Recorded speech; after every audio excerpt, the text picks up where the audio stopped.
will be furious. Michelle Obama attacked ladies who voted in favor of Donald Trump. Former First Lady Michelle Obama leveled harsh criticism Wednesday at women who voted for President Trump, suggesting they voted against their own interests. According to Fox News, any woman who voted against Hillary Clinton voted against their own voice, Obama told the audience during a talk at a marketing conference in Boston, according to Boston.com. She went ahead to suggest female voters for Trump were quite recently running with the pack. It doesn't say much about Hillary, and everybody's trying to worry about what it means for Hillary and no, what does this mean for us as women? She asked, as reported by the Washington Times. That we look at those two candidates, as women, and many of us said, he's better for me. His voice is more true to me.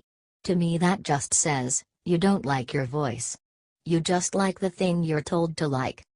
What do you think about this? Do not hesitate and write your thoughts in the comment section below. Thank you for reading. HT Fox News.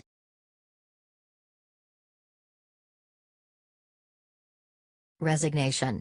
Look who Democrats call to resign, not Schumer but.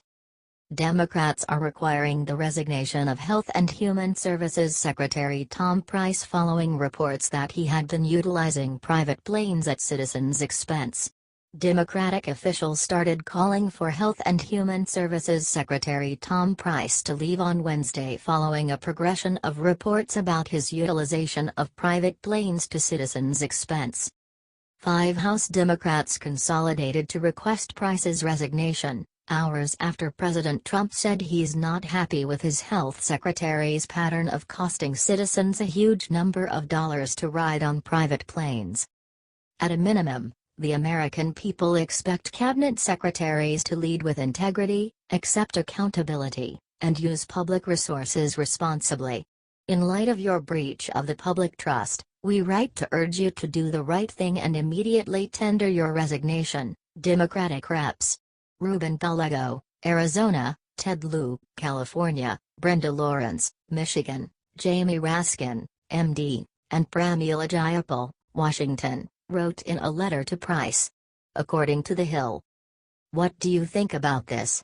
Do not hesitate and write your thoughts in the comment section below. Thank you for reading. HT The Hill.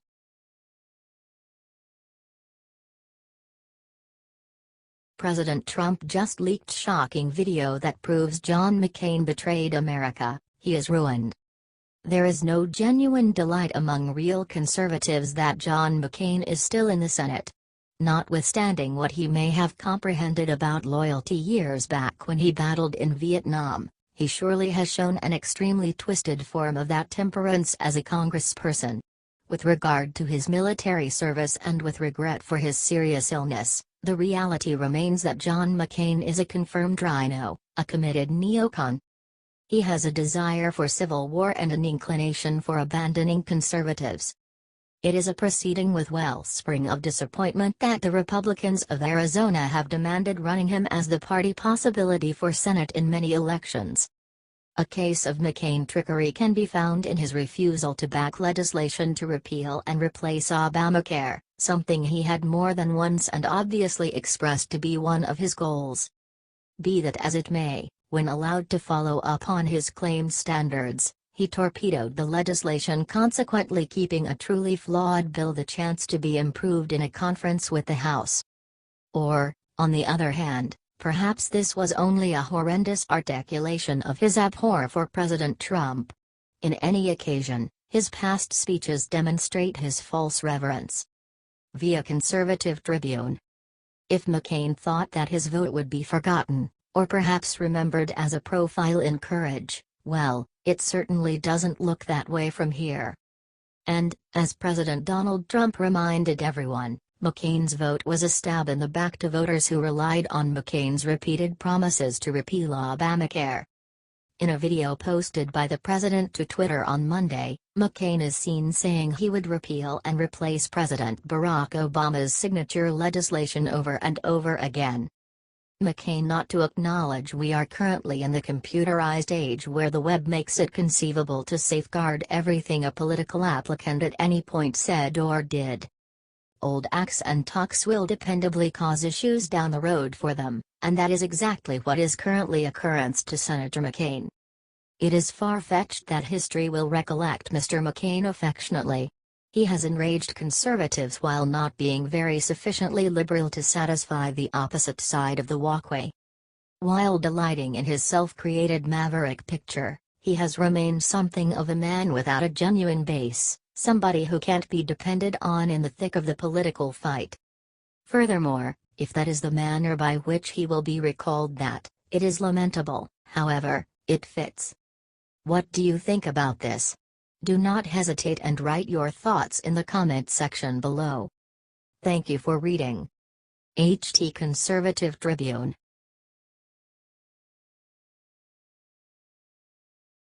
One state just smashed thousands of welfare leeches. Barack Obama is furious.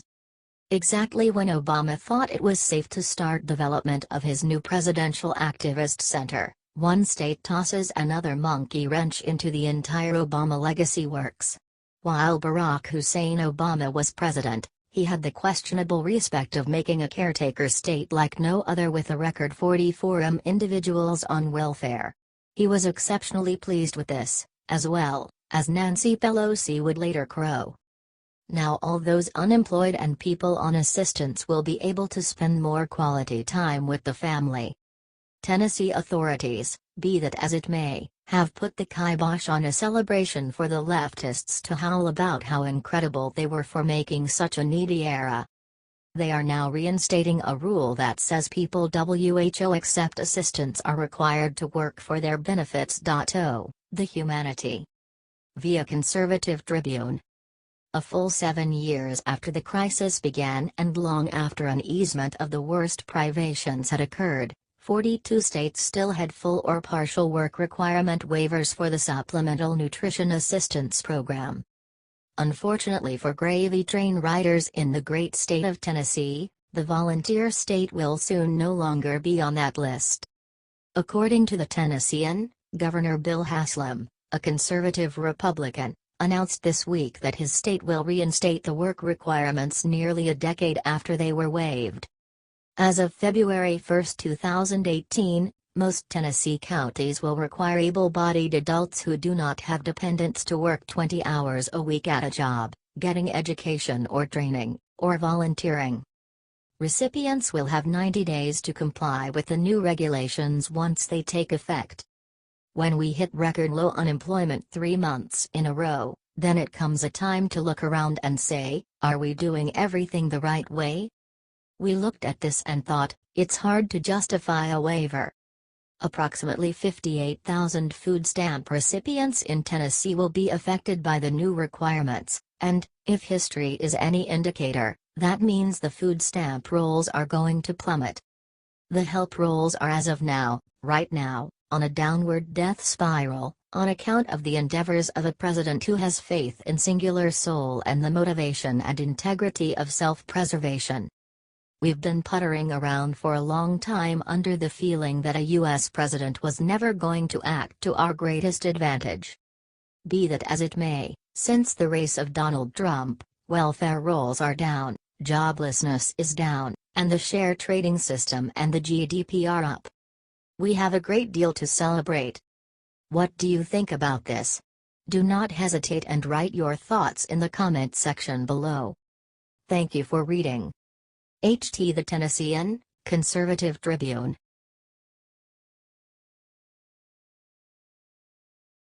Kill shot. General Mattis just dropped sledgehammer on Anthem protesters, true patriots are applauding. While the fake news industrial complex seems, by all accounts, to be totally focused on these anti-American NFL protests, the Trump administration and the American individuals are calling this what it truly is, an anti-American leftist tirade where they're holding their breath until the point that we as a whole recognize that this nation is racist, out of line, ill-conceived and domineering. Yet, odds are that no measure of appeasement, like Muslim terrorists, will prevent these protesters from requesting all the more, More. The way that a considerable lot of these players are millionaires requesting that we trust that they're struggling is much more unbelievable. When they get what they need, they'll simply change the requests and have a fit about some other envisioned or composed transgression. General James Mad Dog Mattis has had pretty sufficiently much of this hogwash in the NFL, where their occupation to play war on the field reflects just in free terms the genuine war on the combat zone abroad. At the point when gotten some information about the debate as he loaded onto a plane, he replied with a concise and last explanation. And it's quite recently lovely. Via IJR. Owners and coaches join the players by linking arms, sitting or kneeling, and some teams even stayed in the locker room during the singing of the Star-Spangled Banner. Many have weighed in on the topic, but there is one man that stands out. Right before boarding a plane to India on Sunday, Secretary of Defense James Mattis, who has served in the Marines for over 40 years and has gone on 3 tours of combat, greeted members of the media and held a question-and-answer session. One reporter asked, "Anything to say about the NFL, being someone who has served in the military?" Mattis looked the reporter dead in the eye and responded, "I'm the Secretary of Defense. We defend the country." There is no further requirement for clarification on his part. The columnist was planning to get an individual from Trump's cabinet who couldn't help contradicting the president. Rather, he was replied with an extremely unmistakable military point of view. This is the best nation on the face of the earth, and no measure of measly players of a child's amusement giving a tremendous middle finger to America will ever change that reality. Nor does it change the way that the military safeguards this nation so these spoiled brats can junk the nation for the sole motivation behind getting a little exposure from an America-loathing press. What do you think about this? Do not hesitate and write your thoughts in the comment section below. Thank you for reading. HTIJR.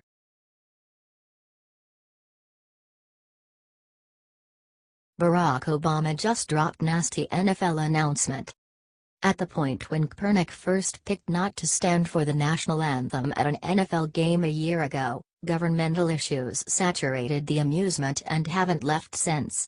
However, as the Washington Times revealed, it would appear Barack Obama points the finger at President Trump for politicizing football. Amid a paid speech on health care, he told audience members, "Our big problem right now is politics. Can't even get it out of football." While his remark about legislative issues in football didn't target Trump specifically, it is very suspicious considering that the remark happened after Trump's controversial statements over the course of the end of the week and not amid the Kaepernick protests or different players protesting consistently. It's likewise unimaginably hypocritical that he would condemn anybody for looking to politicize football, considering he did only that all through his administration, as per The Guardian. Since 2013, Obama and his organization have attempted to impact the Washington Redskins into changing their name out of worries for political accuracy and culpable aficionados of the NFL.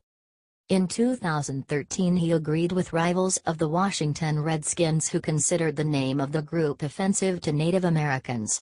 Addressing to columnists he stated, "If I were the owner of the team and I knew that the name of my team, even if they've had a storied history, that was offending a sizable group of people, I'd think about changing it." NFL Commissioner Roger Goodell said while fans ought to be considered, it's the Redskins proprietors' decision. If one person's offended, we have to listen. And ultimately, it is Dan Snyder's decision. But it is something that I want all of us to go out and make sure we're listening to our fans, listening to people who have a different view, and making sure that we continue to do what's right. The Washington Times revealed that the Obama administration likewise took an interest intensely in the claims endeavoring to constrain the Redskins' name change by denying trademark rights. The claim would keep the Redskins from recharging their trademarks and licenses under the Redskins name. Obama's acting right-hand Attorney General, Joyce R. Branda, said the DOJ agreed with the prosecutors to protect the cultural heritage of Native Americans. I believe strongly in the rights of all Americans to celebrate and maintain their unique cultural heritage. The Hill additionally revealed that in 2015, the Obama administration was truly considering blocking the construction of another stadium for the team in view of the contention encompassing the name. Washington, D.C. Mayor Muriel Bowser was informed by the Interior Secretary, Sally Jewell, that the Obama administration would not work with or suit the construction until the point that the name was changed. Considering Obama and his administration occupied with the political contention encompassing the Redskins for quite a while, it's misleading for him to remark on the governmental issues encompassing the announcement made by Trump throughout the end of the week. Moreover, it's fascinating that Obama and different Democrats would push the Redskins to change their name since it annoyed fans, yet don't appear to mind that the present protests against the national anthem are affronting fans. While many could concur with Obama's announcement that it's awful that legislative issues have discovered its direction onto the field, he ought to likewise consider himself in charge of the quantity of years he and his organization pursued political war with the Washington Redskins. What do you think about this? Do not hesitate and write your thoughts in the comment section below. Thank you for reading. HTCNA.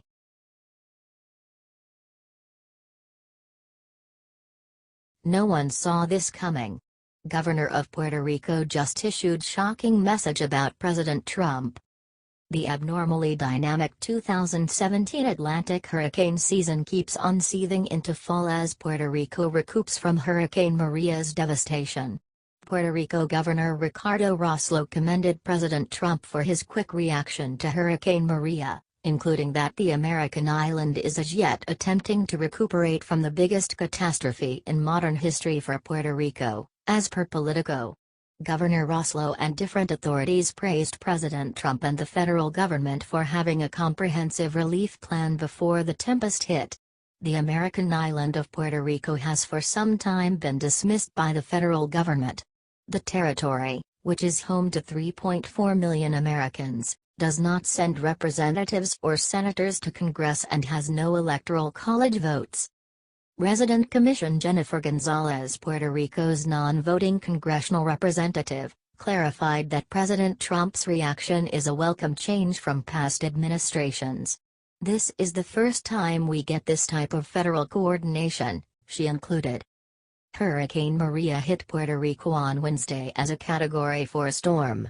The devastation was quick. Authorities have confirmed 10 deaths, yet the number is required to ascend as chairmen report from remote towns and groups. Many major extents of the island stay out of reach to specialists on call. Mayors keep on arriving in the capital of San Juan to meet with Gov. Rossello, and they bring a not insignificant rundown of urgently required supplies.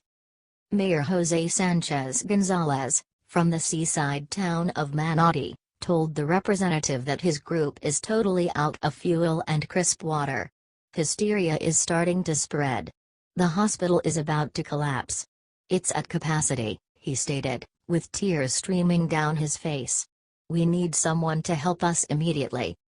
Authorities from the community of Vega Alta told the governor that the whole neighborhood of Fatima couldn't be reached. The experts were edgy to enter the area and empty occupants from a nearby nursing home. I need to get there today, Mayor Oscar Santiago said to reporters. Not tomorrow, today. Hurricane Maria desolated Puerto Rico's as of now outdated infrastructure. 1,360 out of the island's 1,600 telephone towers have been brought down by the tempest, and 85% of the over-the-ground web, plot, and telephone lines have been thumped out. Real swaths of the island are totally oblivious, as the island can't stand to repair theirs as of now crumbling infrastructure. Puerto Rico's primary port opened Saturday, permitting 11 ships supplied loaded with government help to dock. The boats delivered 23,000 cots, 1.6 million gallons of water, food, and generators. Numerous more ships are planned to land throughout the following couple of days. Government Emergency Management Agency, FEMA, Authorities touched base with the boats and brought satellite telephones to the greater part of the island's towns and urban areas. Numerous districts are still without power, fresh water, or lines to the outside world. The federal government arranged for $1 billion in neighborhood assets to give help to Hurricane Maria, yet Gov. Roslow says the island still needs more. We're going to request waivers and other mechanisms so Puerto Rico can respond to this crisis, the governor said. Puerto Rico will practically collect no taxes in the next month. Puerto Rico is a sad remnant of its previous self because of the tempests and the compassionate emergency in the fallout. Ideally, with the guide and help endeavors proclaimed by the federal government, the country can recuperate and continue on as Americans do. What do you think about this? Do not hesitate and write your thoughts in the comment section below. Thank you for reading. HTCNA.